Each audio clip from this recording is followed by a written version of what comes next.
The views and opinions expressed in this program are those of the individuals involved and do not necessarily reflect the official policy or position of Radyo Agri 90.1 FM management.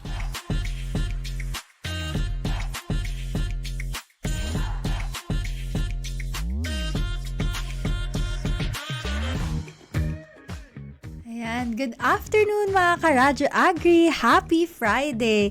Nagbabalik muli ang patok, usapang trendy. Dito lamang po yan sa Radyo Agri 90.1 FM. Kasaganaan para sa bayan. Ayan, sa programa pong ito, sasamahan po ninyo ako sa halos 1 oras ng chikahan tungkol sa mga trending topics at patok na usapan dito man yan sa ating bansa o internationally. Ako po si Colleen, ang inyong host sa programang Patok. And before I officially start, syempre magandang hapon mga ka-Radyo Agri na nakatune in sa atin on air via Transistor Radio 90.1 FM, and of course our viewers online via Facebook page at Radyo Agri 90.1 FM. Ayan, a good afternoon po also to our Director 4, Sir Junicio G. Alvindia, to our Director 3, Sir Joel V. Dator, to the Chief of Applied Communication Division, Sir Elijah Z. Davalos, to the Section Head of STIPS, Sir Jet Malik G. Subaba, to the Section Head of STIDS, Ma'am Bess G. S. Magararu, and to the rest of our hardworking chiefs and employees dito po sa ating ahensyang PhilMec, good afternoon po. And of course, to our guards on duty, sa atin pong utility at ating mga piloto na naka-travel man yan today. Ayan, safe travels po sa inyo. Good afternoon po, and thank you for always listening to Radyo Agri 90.1 FM. To our avid listeners on air and online, to Ma'am Isis, Sir Ambo, and Dr. Love, good afternoon po, and a huge shout out to you po. Ayan. So don't forget to like and share our live stream on our Facebook page at Radyo Agri 90.1 FM, and don't forget to follow our social media pages. We do have Facebook, X, Instagram, and YouTube under the same username. Ayan mga ka-Radyo Agri, happy Friday! Na move lamang po ang aming programa, no, because we do have equally important matters yesterday. Pero syempre, hindi ko naman palalagpasin ng linggo nang hindi ko nakikita ang ating mga ka-Radyo Agri. That is why we are live today, Friday, at the same time slot pa rin naman po, 2 to 3 p.m. Heads up na rin po siguro ang patok episode natin for the next week will be moved earlier, ayan, because we do have equally important matters as well na involved po ang inyong host, Coco. Ayan. So, welcome to our episode 10, What in the Trend? The Art of Choosing Yourself.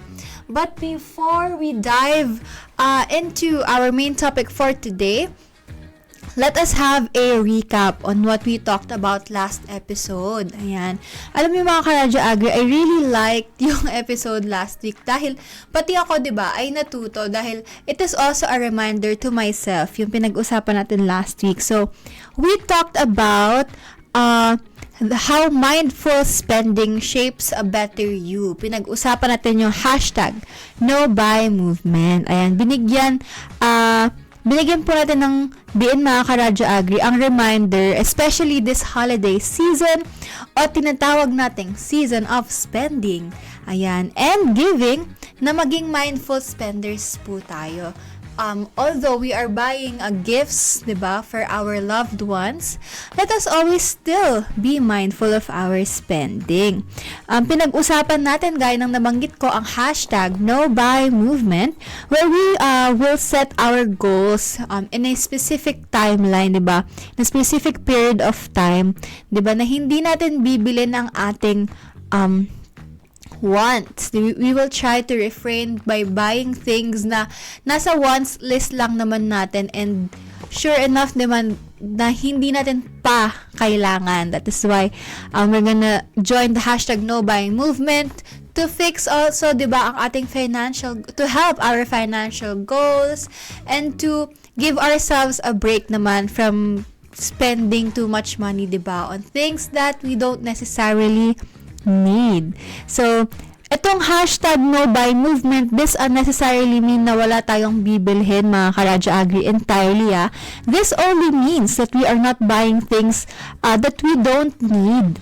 And we should always be mindful kung ano nga ba ang mga mayroon na tayo for us to see the bigger picture on how much we should have self-control when we are spending. And binibigyang diin lamang natin to mga Karadyo Agri because it is the holiday season, the season of spending. Pero kailangan din natin still tandaan to the whole entire year, syempre, para naman ma-reach natin ang ating financial goals for the year, especially parating na ang taong 2026. Ayan, baka gusto nating i-keep to sa ating mga goals ng #NoBuy movement. So, lagi nating tatandaan mga Karadyo Agri from our past episode, we should always refrain from being influenced by overconsumption on social media. Huwag tayo magpapadala sa mga #budol ng ating mga influencers, especially sa Black App, ayan, sa TikTok, or makikita mo natin yan sa Facebook or Instagram. Yan, huwag tayong masyadong magpapadala sa kanilang mga videos because sometimes, syempre, they are also trying to earn money. So, let us be mindful kung ano yung mga bibili natin online. And let us be mindful also kung kailangan ba talaga natin ito, diba? Because we should also have financial awareness. Kahit yung sasabihin natin, ang mura lang naman, less than 100 or less than 200 lang naman yung binili ko. Pero when accumulated, diba, malaking halaga rin yan, mga Karadyo Agri. We should also have environmental awareness, and we should ask ourselves, what do I already have? What can I reuse, and what habits can I change to avoid impulse buying? Because I myself, your host, diba, ay hirap na hirap tayong iwasan ang impulse buying, especially pag nasa matataas na emosyon tayo. Pero, if we do have all this awareness, diba, baka sakali matulungan natin ang ating mga habits, 'di ba? Maging healthier naman ang ating spending habits. With environmental awareness, syempre kasama rin po yung pag-order natin ng mga gifts or personal gifts online, yung mga packaging po niyan, mga Karadyo Agri, 'di ba? Let us be very aware kung gaano kadami nga ba ang maiko-contribute nito sa ating nature because of the plastics, the bubble wraps na kasama ng ating mga packaging. So, all in all, yan po ang napag-usapan natin last week, the #NoBuy movement and how we can improve, of course, our spending habits, and of course, how mindful spending syempre shapes a better you, a better future for you, and your habits will also improve. And with that, mga Karadyo Agri, overconsumption sa pen present. Sabi ni Ma'am Badet. Actually, na-mention ko po yun last episode. Sabi ko, shout out naman kay Ma'am Badet na may overconsumption sa pens talaga. Pero hindi naman natin masisisi, di ba? Kung doon nga nakikita ni Ma'am Badet ang kanyang happiness, bakit hindi? Pero, di ba? Let us try. Let us try naman to minimize a little bit, di ba? Hindi naman masamang i-treat ang self every now and then to make yourselves feel better. Pero wag over. Ayun. Yun ang ating reminder for today also. So, with that said, let us proceed. Of course, welcome to episode 10, mga Karadyo Agri of Patok. What in the trend?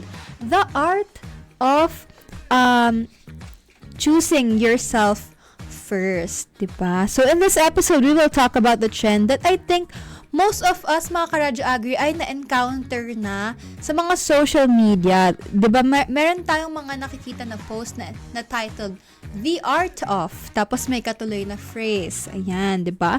Gaya ng ating title, #The Art of Choosing Yourself First, diba?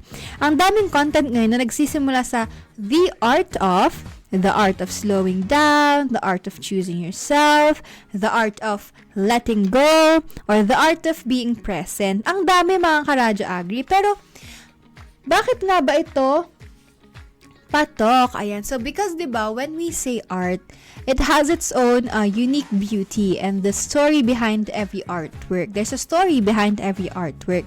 So, this context carries the phrase, the art of, diba? Like our episode today, we use then the phrase, the art of choosing yourself first, because choosing yourself first requires hard work, dedication, and the journey of learning and choosing yourself first has its own beauty, has its own story, di ba? May kanya-kanya tayong take on how we choose ourselves first. Just like an artwork. So, pinag-uusapan natin dito mga ka-Radyo Agri, yung process of doing such, katulad ng choosing yourself first. Kasi it will take us time, diba? Before we learn to choose ourselves first. And there's art in it, on how you handle things, how you see things in a different way when you choose yourself first, diba? That is the art behind of that action. So, yun yung context ng the art of. Ayan, mga ka-Radyo Agri. So, let's talk about some of the art of trends that helps us find clarity and peace. Kasi majority ng mga makikita mong post na nakalagay the art of ay it's helping you to realize the art of finding your peace, finding clarity, diba? And what you can do to achieve those. So, unang-una nating pag-uusapan mga ka-Radyo Agri is the art of slowing down. Ayan, the art of slowing down. Mga ka-Radyo Agri, kayo ba,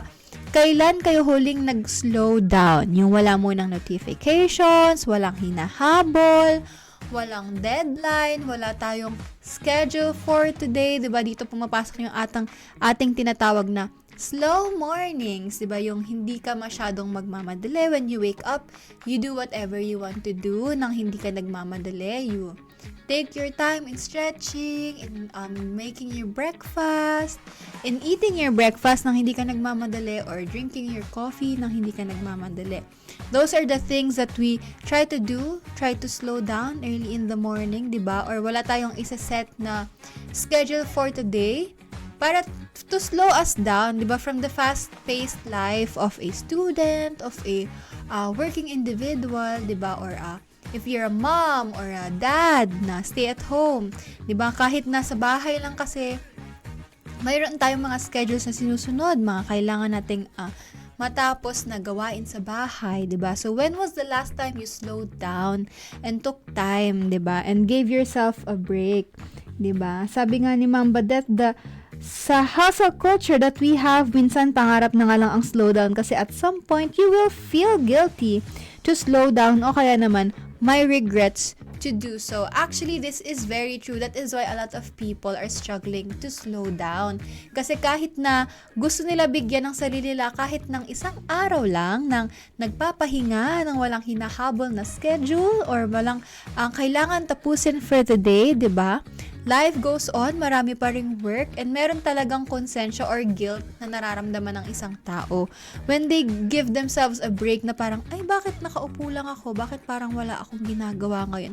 Bakit hindi ako nagmamadali, diba? Dahil sa sobrang sanay na rin natin mga ka-Radyo Agri sa ating schedules, medyo mahirap talaga itong slowing down. That is why we call it the art of slowing down, dahil meron din talagang beauty in finding peace sa pag-slow down. Pero it will take you sometime, diba? The art of slowing down is an invitation to breathe, diba? Sa dami ng ginagawa natin, as I've said, work, chores, errands, minsan, talagang nakakalimutan natin mga ka-Radyo Agri ang simpleng pahinga.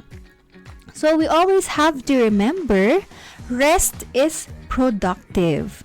Yes, mga ka-Radyo Agri, rest is still productive because you are giving yourself a break. Para naman, di ba, kahit papano, you will feel relaxed, mapapahinga tayo. It will help us mentally and physically, di ba, to rest, to take a break. Ayan, kung lagi tayo nagmamadali, mas prone din tayo sa mistakes, stress, at burnout. That is why rest is also productive dahil na tutulungan natin ng ating mga sarili, 'di ba? To breathe dahil nga ayaw rin naman natin na madagdagan ng ating mga trabaho due to mistakes or 'di ba dahil na burnout tayo, mas lalong nag-pile up yung dapat nating gawin dahil hindi natin kaya mag-function because we're burnt out. So, take your time to breathe and reset, mga ka-Radyo Agri, to slow down. Ito, meron tayong tinatawag na micro pauses or during the day. Diba, you do have a minute of breathing. Diba? 5 minutes of silence. Give yourself a break. And 10 minutes, ito mga ka-Radyo Agri, 10 minutes of sunlight. Diba? Dahil minsan masyado tayong nasa loob ng kwarto. Kung ikaw man ay nagtatrabaho, diba, online, nasa loob ka lamang ng bahay. Give yourself the gift of experiencing the sunlight at least for 10 minutes. Kung ikaw naman ay isang office girly, diba, give yourself a break, go out for at least 10 minutes, feel the sun. Diba? Hindi rin naman kasi healthy mga karadyo agri kung hindi naman din kayo na-around, because I think there are actually scientific studies where, diba, time under the sunlight really helps your body mentally, diba, and physically. Ayan. So, take micro pauses because this is really, really helpful. It might sound unproductive to some, pero ang maliliit naman na pauses to give yourself a break is actually very healthy, and it will help you to be more motivated. Kasi kapag ka naman hindi ka humihinto, di ba parang masyado naman siyang nakakapagod. So, paano ka pa magfa-function ulit kung pagod ka na or burnt out ka na? That is why you have to give yourself time to pause and to slow down. So, that is the art of slowing down. Us learning on how to give ourselves a break, di ba? And how to appreciate the time that we do have whenever we give ourselves a break. So, kayo mga karadyo agri, isipin nga natin, text or comment down below if you do have the chance to, kailan mo huling binigyan ng break ang sarili mo? Diba? Kung hindi mo na maalala kung kailan, diba? Or kung hindi mo na maalala when was the last time you gave yourself a break, I think mga karadyo agri, this is a sign to find time to slow down, give yourself a break, and breathe. Ayan, kung hindi mo na matandaan mga karadyo agri, when was the last time you gave yourself a chance to slow down, this is your sign, ayan, to give time in slowing down mga karadyo agri. Moving on, pag-uusapan naman natin yung the art of saying no. Diba? Ito, I think maraming mga karadyo agri ang makaka-relate dito sa the art of saying no. Makaka-relate dahil mahirap itong gawin, diba? It takes a lot of self-respect and discipline to say no to particular persons or a particular scenario, 'di ba, na minsan talaga sobrang hirap din namang humindi, 'di ba? So mahirap talagang humindi lalo na sa mga tao na matagal mo nang kilala o pinahahalagahan mo talaga. Dito madalas nadadapa ang marami dahil ayaw nating maka-offend. Ito yung tipo na di bali nang mapagod ako, di bali nang hindi ko gusto yung ginagawa ko, wag ko lang ma-offend ang taong ito. Kaya tayo nahihirapan humindi, di ba? Pero here's the truth, mga karadyo agri. A no to others can be a yes to your energy, health, and peace. Ayan, di ba? Lahat actually ng mga binabanggit ko na to, mga karadyo agri, ay involved din or under din sa usapang the art of choosing yourself first. Diba? Ito nga yung mga art ng choosing yourself first. Pero I think this is one of the very, very important na matutunan ng ating mga karadyo agri. Especially sa ating mga Filipino, feeling ko, ito talaga yung pinakamahirap gawin kasi we grew up pleasing other people talaga na kailangan, di ba, very respectful, kailangan nakakahiya, yung mga ganitong naririnig natin mga karadyo agri, madalas ito That is why we grew up having a hard time saying no. Well, in fact, it's your right naman to say no. Diba? If hindi mo talaga gustong gawin ng isang bagay, if it is beyond your boundaries, if you're not comfortable doing something, you can definitely say no. Ayan. Sabi nga ni Ma'am Badet, diba, one of the challenging aspects of being a human being is saying no, diba? Dahil nga, the concept of pakikisama and pakikipagkapwa-tao is very much na talaga yan sa mga Filipino. Paano ba? Nakalakihan natin itong mga Pilipino, yung mga pakikisama at pakikipagkapwa-tao.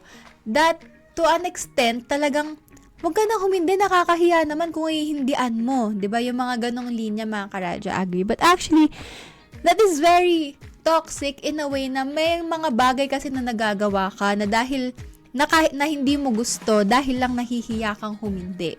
Ayan, mga karadyo agri, i-remind ko lamang po kayo, saying no to others is saying yes to your energy, your health, and peace. Kasi minsan may mga bagay na ginawa tayo para sa ibang tao pero hindi tayo makali. Kasi bakit ko ba ginawa yun? Ayoko naman kasi talaga. Or bakit ko pa gagawin? Pagod na ako. Bakit pa ako oo dyan? 'Di ba? Pwede ka namang humindi kung pagod ka na, mga Karadyo Agri. Wala naman pong problema, 'di ba? In saying no and choosing yourself first. And of course, your health then. You don't want to stress yourself just because you said yes to a particular person, hindi mo nga gusto yun. Mas stress ka kasi, ayoko naman talaga to, pero ginagawa ko kasi nakakahiya naman. Diba? Kasi nung nakaraan, hindi niya din ako tinanggihan. So, hindi ko to pwedeng tanggihan ngayon. Yung mga ganong scenario, let us try to avoid that kind of mindset, mga Karadyo Agri, and choose ourselves first and say no, diba? Always remember, ito mga Karadyo Agri, I think I need to remember this also. Always remember that no is a complete sentence, mga Karadyo Agri.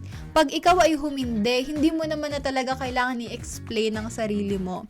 No is an answer. It is a complete sentence. Hindi ka na dapat, bakit? Bakit hindi? Bakit hindi? Actually, hindi mo naman dapat pinapatuloy yung mga bakit ngayon kung ayaw mo. Ayaw mo talaga, diba? And you have your own valid reasons for that. Unless katamaran na lang yung reason mo, 'di ba? Hindi naman na syempre counted 'yon. Pero if you do have your own personal reason, I think you think is very valid and you think would benefit you to have your peace, 'di ba? And for you to keep your energy, 'di ba? So, mag-no ka. No is a complete sentence.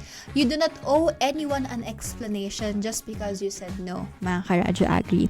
And also, boundaries protect your emotional capacity. And also, boundaries is a form of self-respect, 'di ba? If you know how to set your boundaries, you know how to respect yourself. Kasi alam mo kung hanggang saan lang yung ito tolerate mo, and that is very good. That is a very good practice, mga Karadyo Agri. Always remember that. And wag laging yes kung ikaw yung nauubos. Ayan, mga Karadyo Agri, hindi mo kailangang umuo ng umuo. Tapos at the end of the day, ikaw lang din naman yung pagod, ikaw lang din naman yung nauubos, 'di ba? Pero sila nag-gain lang from you saying yes always, 'di ba? Pero hindi ka nag-gain ng anything from it. Well, in fact, nauubos ka pa, 'di ba? So you have to learn how to say no, mga Karadyo Agri. So, share niyo naman sa amin. Bukas ang aming text hotline, 'di ba? 0962-119-7445. 'Di ba? Share niyo sa amin ano yung bagay na gusto mong sabihing no, pero nahihirapan ka. Do you have anything in mind, 'di ba? Baka gusto mo namang i-share 'yan sa amin, mga Karadyo Agri. 'Di ba? You can message our Facebook, ayan, or our text hotline 0962-119-7445, or our Facebook page. You can message us at Radyo Agri 90.1 FM. Ayan, mga Karadyo Agri. Moving on, 'di ba? Meron pa tayong isa pang pag-uusapan pa na the art of, before tayo mag-proceed sa ating the art of choosing ourselves first. The art of letting go. Ito, mga Karadyo Agri, marami ding nahihirapan dito. The art of letting go. This is actually a very wide topic kasi syempre marami tayong mga dahilan kung bakit hindi tayo nagle-let go sa maraming bagay, di ba? Mabigat ito, mga Karadyo Agri, mabigat yung pagle-let go ng mga bagay-bagay. Pero kung iisipin natin, kailangan po ito. Ayan, the art of letting go touches on so many aspects such as our old habits, 'di ba? Yung toxic cycles natin or unrealistic expectation or even physical clutter. Pag-usapan natin 'yan, mga Karadyo Agri. Unang-una yung old habits natin, 'di ba? Mahirap i-let go ang old habits or yung mga tinatawag nating nakasanayan na. Nakasanayan na namin kasi na ganito eh.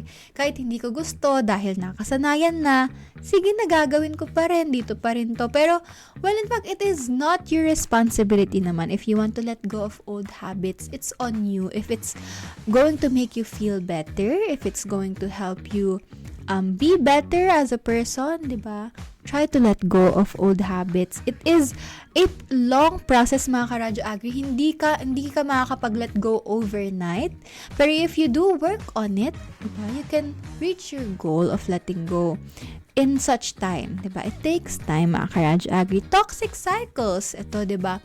Um, yung mga bagay na ginagawa natin na alam naman natin very unhealthy, pero dahil yun yung nakasanayan natin gawin to cope up, or ito yung tinatawag natin ng mga coping mechanisms natin pag tayo ay nalungkot, pag tayo ay medyo anxious, 'di ba? Or tayo ay nagagalit, meron tayong mga toxic habits or toxic cycles na nababalikan na tayo mismo naman aware tayo na kailangan natin i-let go, pero dahil nga ito yung comfort natin whenever we feel such emotions, nahihirapan tayo na pakawalan siya or ibahin, 'di ba? Yung mga coping mechanisms natin. Pero mga Karadyo Agri, you can always work on yourself and you can always think of new ways, 'di ba, na healthier for you and the people around you. Ayan. So that also is involved in letting go.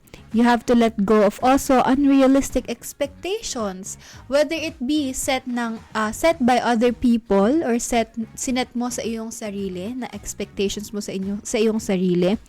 If it's too unrealistic, mga Karadyo Agri, try to let go of that and live in the moment, because sometimes due to unrealistic expectations, marami tayong mga bagay na na-overlook or mga bagay na hindi na natin napapansin na mayroon naman pala tayo, na magagandang karanasan na mayroon naman pala tayo, 'di ba? Just because we are so focused on our unrealistic expectations na na-overlook na natin yung mga maliliit na bagay na na-accomplish naman na pala natin, 'di ba? Na worthy naman na siya of a celebration, pero dahil nga nakafocus tayo sa unrealistic expectations natin na sinet sa atin ng ibang tao or sinet natin sa ating sarili, 'di ba? Nalulungkot tayo and nasa-stress tayo kasi doon tayo sa unrealistic nakafocus eh. So try to let go of that, mga Karadyo Agri, and also assess ano ba yung mga expectations ko sa sarili ko na medyo unrealistic na pala, or yung ina-expect sa akin ng ibang tao na unrealistic naman na pala, bakit pinanghahawakan ko pa ito, 'di ba? Try to let that go, 'di ba? It will make you feel lighter and better, mga Karadyo Agri, and it will help you to see what you really have, what you currently have, that you should be very, very grateful for, mga Karadyo Agri. There are also people that you need to let go. Ayan. Dito marami ding syempreng nahihirapan at nabibigatan ng mga Karadyo Agri, because we do have family members or friends that we cannot let go. Pero 'di ba, hindi natin napapansin, very toxic na pala sa atin. Masyado na tayong for example, with friendships, 'di ba, you're exerting too much effort, too much time in understanding other people na isipin mo, bakit ako lang yung intindi? Pero hindi mo naman siya ma-let go dahil nga kaibigan mo, dahil ikaw mismo, sa sarili mo, mahal mo yung taong to, mahal mo yung kaibigan mo. So, sige na. 'Di ba? Para lang hindi kayo makaiwas ka rin sa mga situations, 'di ba, na medyo mahirap. Instead na i-let go mo yung tao na yun, magpapaubos ka na lang, which is very wrong, mga Karadyo Agri. Whether it be a family member, 'di ba, your partner or your friends, if it's toxic, if it's too much, and if it's just one way, 'di ba, let it go, mga Karadyo Agri. It will make you feel lighter, and it will give way, and it will open doors, 'di ba, in meeting new people that would be very very iba yung experience. It will be better for you, 'di ba, physically and mentally, magiging okay ka. O yan. So next naman is letting go of physical clutter, mga Karadyo Agri. Physical clutter, ito yung mga bagay na pinanghahawakan natin kasi mayroong sentimental value, na kahit na medyo kalat na lang din talaga siya sa bahay, nagtitake up siya ng too much space. Dahil may sentimental value itong bagay na ito sa inyo, hindi nyo ma-let go. Yan, mali yun, mga Karadyo Agri. Alam ko naman din, ako personally, very guilty sa pagkikeep ng mga bagay na may sentimental value. Kahit kalat na lang din naman talaga siya sa kwarto ko.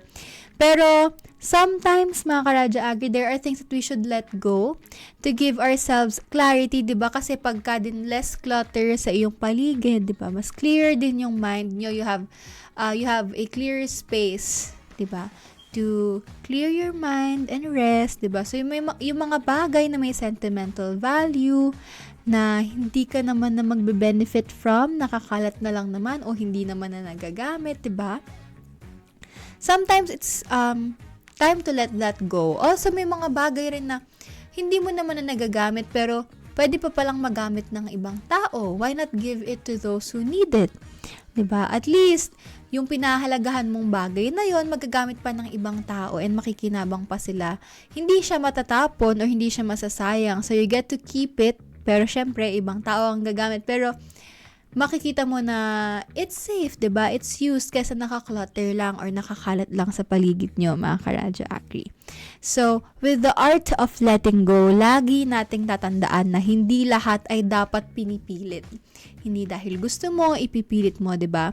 If something is giving you a sign, if someone or something is giving you a sign that you need to let them go or let it go, mga Karadyo Agri. It will definitely make you feel better. Ayan. Letting go creates space for better things. Gaya nga ng sabi ko kanina, if you let go of something, 'di ba? There will be new doors that will open for you to experience new and better things, mga Karadyo Agri. And decluttering, as I said earlier, can reduce stress dramatically. Talagang iba yung parang clarity or peace na nabibigay ng isang malinis na environment. So, you can give more to others, mga Karadyo Agri. Tandaan nyo to, you can give more to others when you are not empty. 'Diba? So, wag mong hayaan na maubos ka ng ibang tao or of a certain situation, 'di ba? So, mga Karadyo Agri, kayo ba, ano ang isang bagay na pakiramdam niyo yung oras ng pakawalan, 'di ba? Isipin niyo to habang nakikinig, kung kayo man ay nagmamaneho, 'di ba? Or napapakinggan niyo ako sa transistor radio or sa live man yan. Isipin niyo nga, ano nga ba yung kahit isang bagay lang na dapat kong pakawalan na pinanghahawakan ko pa. Ano ba 'yon, 'di ba? Malay mo, it's your sign to let go. This is your sign, mga Karadyo Agri, to let it go, breathe, and live your life, diba?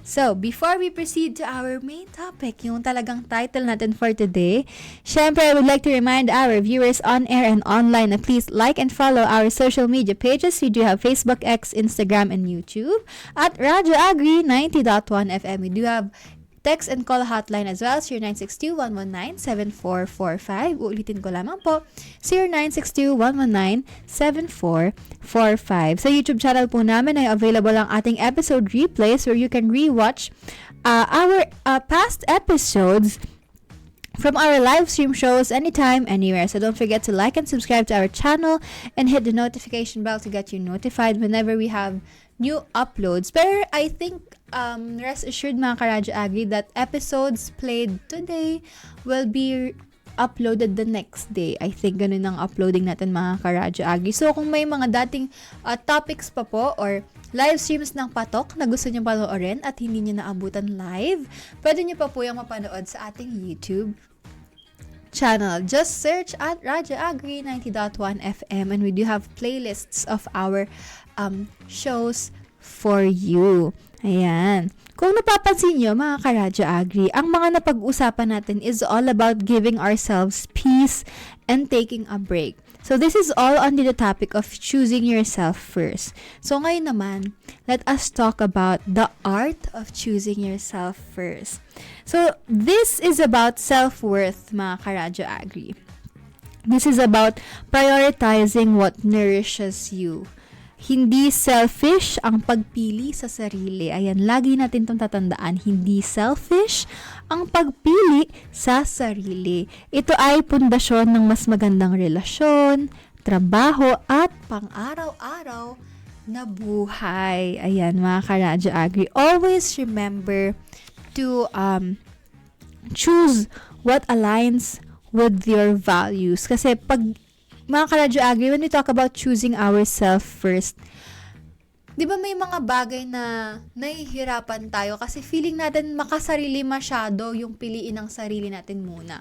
Laging uunahin natin yung ibang tao, pagtapos na yun, tsaka lang natin pipiliin yung kung ano ba yung gusto talaga natin. Tsaka lang natin pipiliin ang ating mga sarili. Mali yan, mga Karadyo Agri. So, whenever you choose yourself first, always think also, di ba, to choose what aligns with your values. Pag sinabi natin choose what aligns with your values, matuto tayong humindi sa mga bagay na hindi naman naka-align sa prinsipyo mo sa buhay. 'Di ba? Hindi mo kailangan gawin ng mga bagay kung hindi siya kasama sa pinaniniwalaan mong prinsipyo. Ayan, this will also give you peace, and this is a way of choosing yourself first. Ito, very mahalaga mga Karadyo Agri, tatandaan nyo to choose people who choose you. 'Di ba? Hindi pwedeng ang pagpipilitan mo na piliin ng isang tao na hindi naman ikaw ang pinili.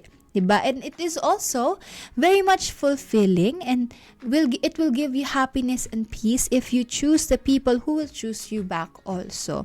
So dun tayo sa mga tao na minamahal tayo pabalik, diba? Naaalala tayo, and they also consider us their friends or their loved ones, diba? Mahirap din naman na i-assume mo na friend mo ang isang tao, pero ikaw lang yung nagsasabi na friend mo siya. Pag tinanong siya, hindi naman kami friends, diba? Parang ang sakit naman nun, diba? So always choose your people. Choose the people who will choose you also. Para naman it's mutual, and it will give you happiness, it will give you joy, and fulfillment also na minamahal ka ng mga taong minamahal mo, mga Karadyo Agri. Also, choose rest, growth, and peace. This is also part of choosing yourself first. Choose the situations where you can rest, that you can give yourself a break, whether it be physically or mentally. Choose the situations where you know you can grow, you know you have the space to grow. Ayan, kung ikaw man ay mamimili ng working environment, diba? Whether it be a school, working environment, or even the group of friends that you wanted to choose, diba? Choose where you know you would grow. Choose where you know that the people around you would be happy seeing you grow. Ayan. And choose peace. Lagi, mga Karadyo Agri. Kung ano ang makakapagbigay sa'yo ng kapayapaan sa buhay, kung ano ang makakapagbigay sa'yo ng peace of mind, doon tayo, kasi dito tayo din talagang marirelax, at dito tayo makakaiwas sa stress, mga Karadyo Agri. You don't want to stress yourself, diba? If you do have the chance, if you do have the choices, diba, to choose the path where you can really experience peace, then go for it, diba? We will support you, mga Karadyo Agri. And of course, choosing yourself first is not selfish. Always remember this, mga Karadyo Agri. Choosing yourself first is not selfish. It is an essential act of self-respect and self-preservation. Ayan. Ang pagpili sa sarili ay hindi makasarili. Diba po? Ito po ay isang form of self-respect. Diba? Gaya nga ng mga nababasa ko, mga Karadyo Agri, i-share ko lamang nun. Dahil sabi nila, diba, with your decisions in life, you always have to put self-respect first. Dahil kung hindi mo uunahin, 'di ba, yung self-respect, mauubos ka kasi papayag ka sa mga bagay na hindi mo naman talaga gusto, papayag ka sa trabaho na ikaw uubos mo lang naman, 'di ba? Papayag ka sa disrespect ng ibang tao sa iyo if you don't respect yourselves, 'di ba? May hindi mawawala sa atin, mga Karadyo Agri, yung maka-encounter tayo ng mga tao talaga na very disrespectful towards you, towards your values, towards what you want to do in life, diba? And it is very important that you remember to walk away from those kind of people, from those kind of scenarios, diba? Always choose yourself, choose what will give you peace, and choose what aligns with your values. It is a form of self-respect, mga Karadyo Agri. Always remember that. It is not worth it na maubos ka para sa ibang tao, 'di ba?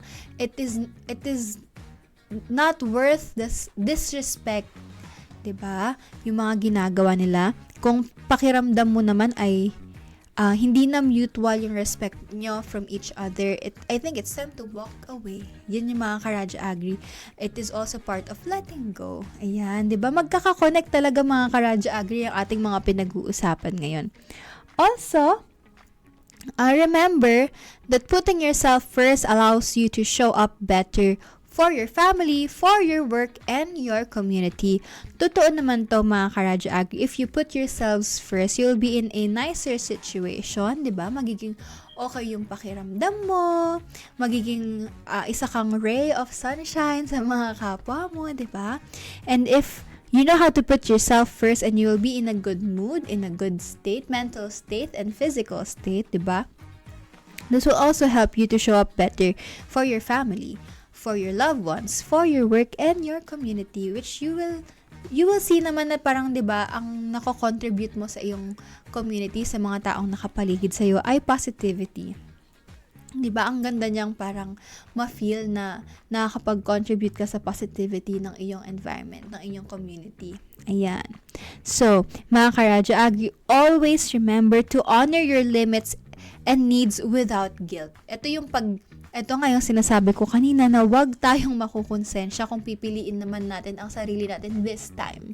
Because it will never be selfish to choose yourself first. So, medyo mahirap na hindi makonsensya, pero always remind yourself why you need to choose yourself first. Ayan. So, para naman mabawas-bawasan yung guilt. Kasi, I think it's natural naman sa mga tao, sa isang human being na makonsensya, di ba, pag pinipili ang kanyang sarili. Pero, try to justify bakit, di ba? And give that self-respect na lang sa iyong sarili.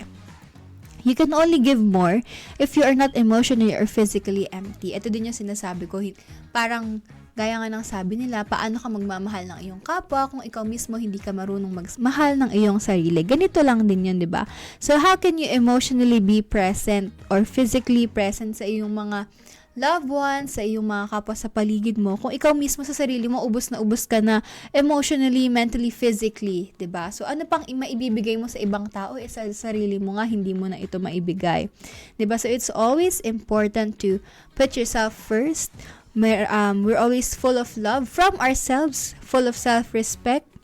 Para naman, if other people will need you, if you need to be present for other people, diba? You will be there. You will be physically and emotionally there. Ayaw mo naman din talagang maubos. Dahil kung ikaw ay naubos na, ano pang maibibigay mo pa sa iyong kapwa, diba? Ganyan lang yan, mga Karadyo Agri.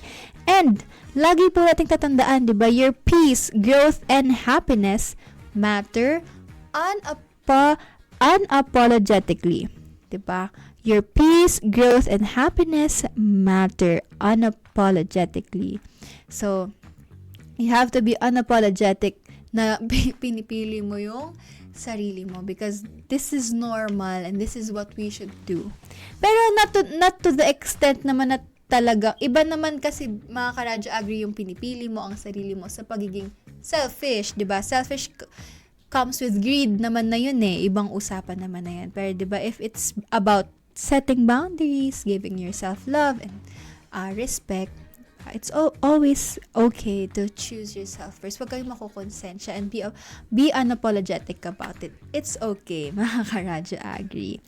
Ayan. So, ikaw, mga Karadyo Agri, I will leave you with this question, mga Karadyo Agri. Paano nyo pipiliin yung sarili nyo this week? Or paano mo pinili ang sarili mo this week? Dahil nga Friday naman na, diba? So, isipin mo nga, at some point ba pinili mo yung sarili mo this week? Did you give yourself a break? Diba? Did you have the chance to say no to things that you don't align with? Yung mga ganyan. Did you let something go na matagal nyo nang gustong i-let go? Diba? Malay nyo nagawa nyo yan this week. And if you did, diba? If pinili mo ang sarili mo this week, give yourself a pat on the back. Congratulations! Great job, diba, for choosing yourself first, mga Karadyo Agri. Lagi nating tatandaan, it's always okay to choose yourself first. It will never be selfish. Ayan lamang, mga Karadyo Agri. Of course, before we end, I would like to remind our viewers on air and online na please like and follow our social media pages. We do have Facebook, X, Instagram, and YouTube. And sa atin pong YouTube ay available ang ating episode replays where you can rewatch our live streams anytime, anywhere. So don't forget to like and subscribe to our channel and hit the notification bell to get you notified when we do have new uploads. Ayan, maraming salamat, mga Karadyo Agri, for joining me today. Sana nag-enjoy kayo at nakapag-self-reflect kayo with me today. Ayan, kung mayroon man po kayong hobbies or topics na gusto po ninyong pag-usapan natin, no? Just comment down below or message us on our social media pages at Radyo Agri 90.1 FM. Muli ako po si Coco. Ito po ang Patok Usapang Trendy. Dito lamang po yan sa Radyo Agri 90.1 FM. Kasaganaan para sa bayan. Thank you!